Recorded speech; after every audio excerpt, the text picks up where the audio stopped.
Nah, iki wo, pila enek prepet pule nek Sukarjo. Jenenge iki Lora House ya wo. Wis ayo tak sepilke wo. Nah, iki wo kolam renang iki enek sing gawe anak kecil, enek sing gawe dewasa ya wo. Jadi pilihan yang Lora House ki cocok banget kok kayak bersantai ya wo. Iki saya tanam-tanamannya dadi hidden gempal wo. Terus ada dapur bersamane, saya iso kok gawe masak-masak utawa gawe kopi ya wo.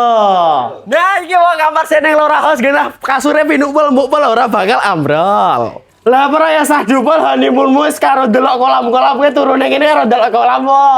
Fasilitas wis enek Smart TV, sesuk kok YouTube-an karo Netflix kan ya wo. Terus ya wis enek AC-ne sik mare ora gerah nek kowe goyang-goyang ya wo.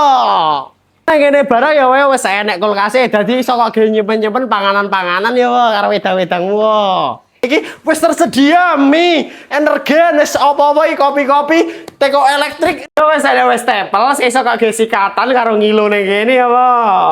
Wis ndang agenda nang Villa Lora House Sukoharjo.